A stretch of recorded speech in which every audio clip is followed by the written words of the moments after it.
want to have a nice desk, nice chair. You're spending a lot of time in there. It's worth the investment. And you just upgraded your office, Laurel. I did.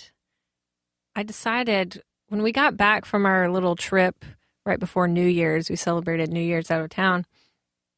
I came back to my office and I was like, I hate it. Like, I will not go in there. And I honestly did not go in there, which was kind of odd. It just didn't have the right energy. It didn't represent what I wanted to create in 2015 and how I wanted to work. I said, David, I've got to change things up. And you were like, great, do it. So I did it. I upgraded my desk, got a new rug. I got some different accents in there. And it is fantastic. It has a whole new vibe, which I love. Yeah, it's much lighter. It's much brighter and lighter. And it's just allowed me to do more work and to be more focused. It's actually kind of amazing. We hinted at this earlier when we talked about segmentation. Uniform. I've seen a lot of advice that tells people that are just starting to work from home to get dressed, wear the same clothes that you would wear if you were going to an office. I think that works great for telecommuters.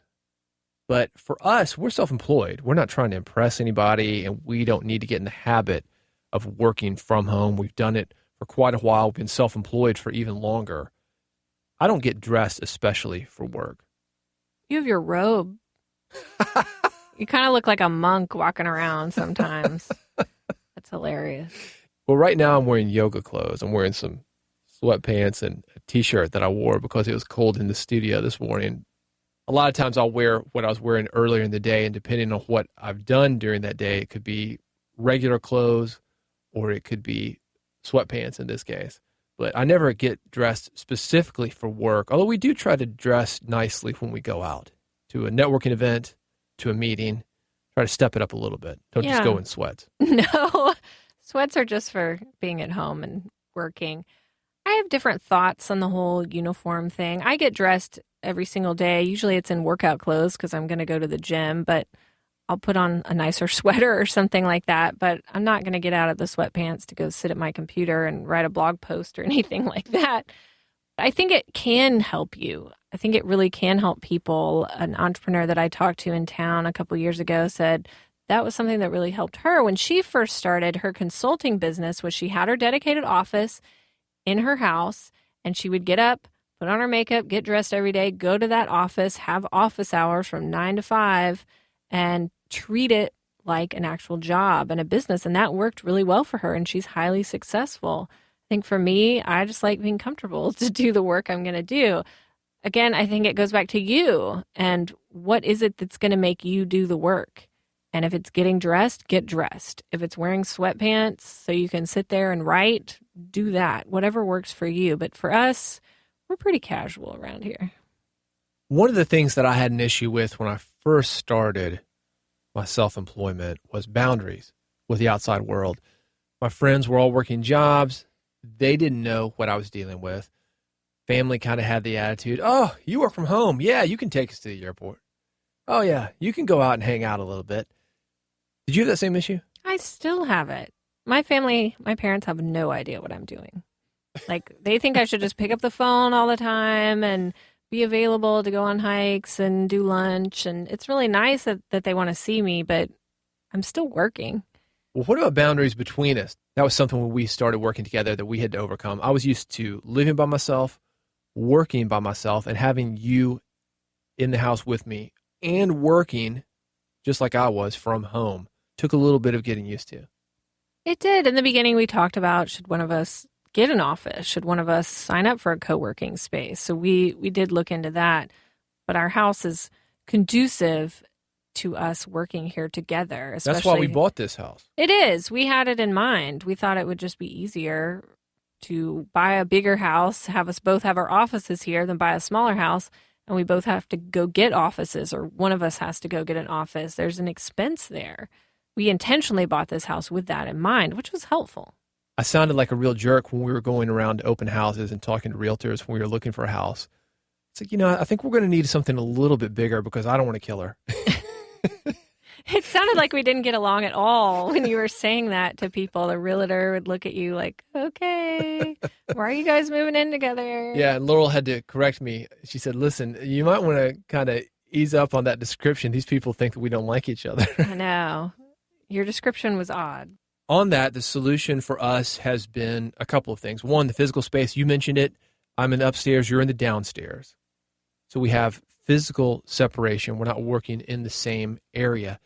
The issue has been if I come down, say, to grab a glass of water, I'm going to walk by you and see you in your office.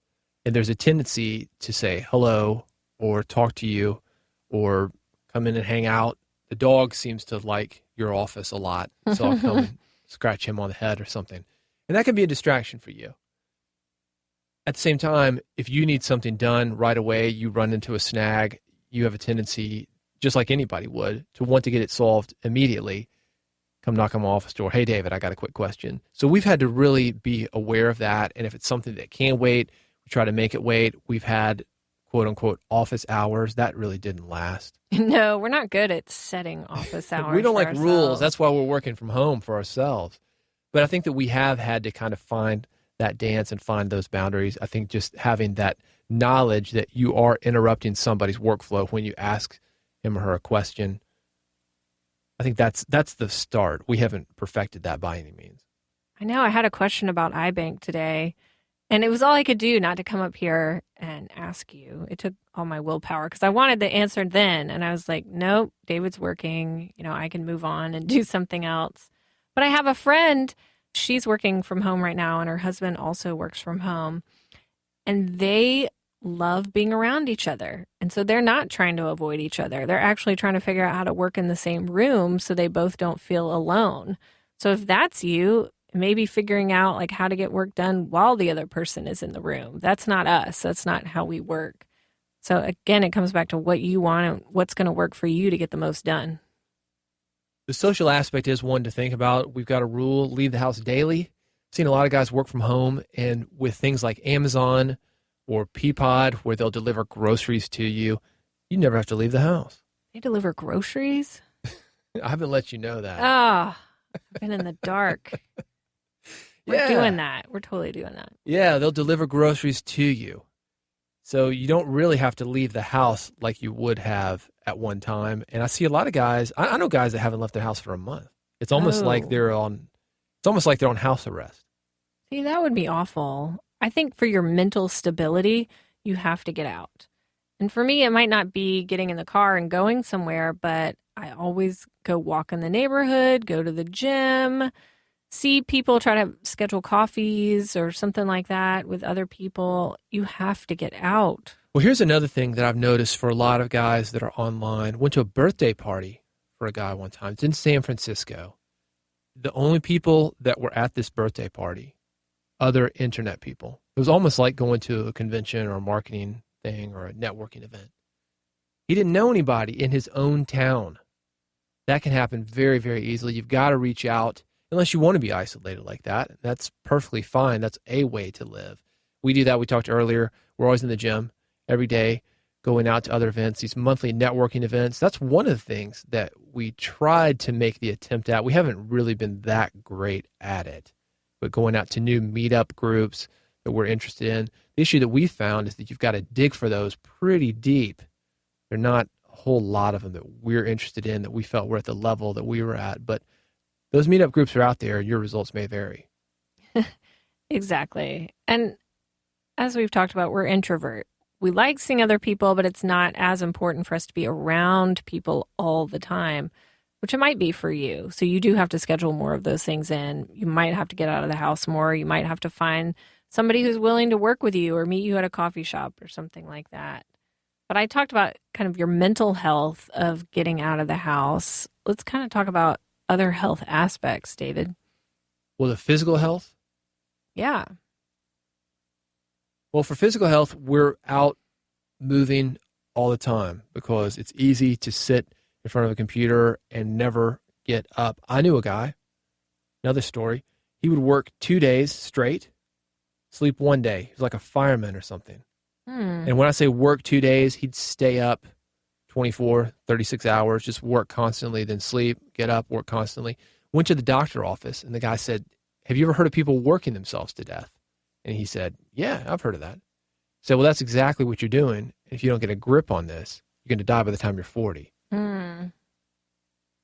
got to keep it in check. It can be very easy to lose touch with how the outside world works. And I think that gets into a mental health issue. The outside world works. They get up in the morning, they go to sleep at night. But I know a lot of guys staying up 3, 4, 5, 6 a.m., depending on who you're talking to in the world, because we are a global economy, especially online. It's really easy to get things thrown off. When you work from home and you work for yourself, it's easy to slip into unhealthy habits. You feel a lot of pressure to make your business work. You feel like you're the only one responsible for getting it to work. There's a lot of pressure on you. And I think a lot of people can slip into these unhealthy habits of not leaving the house, not working out or exercise, whatever that looks like for you, or not eating healthy. But those are things we have to actually schedule into our day and make a priority. I cook a healthy meal every night, I have leftovers for lunch. I work in that exercise routine that I was talking about. David, you have a very strict routine with your exercise and working out. And those are things we have to plan in there, because if those things fell off, the business side would not work. We've talked about that a lot on here, our exercise. And it's not because we're bodybuilders. No. Or we have some kind of obsession about that. But we do things that are going to enable us to have a better life, a better relationship, a better business.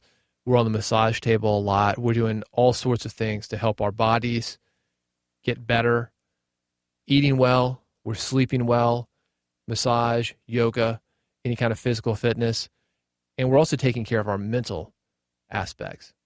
And when I go to the gym, when I eat healthy, I don't think about burning calories or any of that kind of stuff, getting buff. That never crosses my mind. What crosses my mind is, how do I have the energy and the stamina to do what I need to do? And that's how I do it. And that's why I do it. And that keeps me going and keeps me on track. That brings this episode full circle, because like I started out, this is about how you can live life on your terms. If you have questions, you have comments, feel free to reach out to us. The best way to do that, redpodcast.com. There, you will not only be able to reach out to us, you'll find past episodes, including the one about the Jehovah's Witnesses, redpodcast.com/89. I've got another one, Jia Jung, 100 Days of Rejection. If you want to find out how that can change your life, redpodcast.com/103. Thanks for listening. We'll see you next time on the next episode. You've been listening to Red Podcast, Real Entrepreneur Development. Subscribe today using iTunes, Stitcher, or via RSS at redpodcast.com.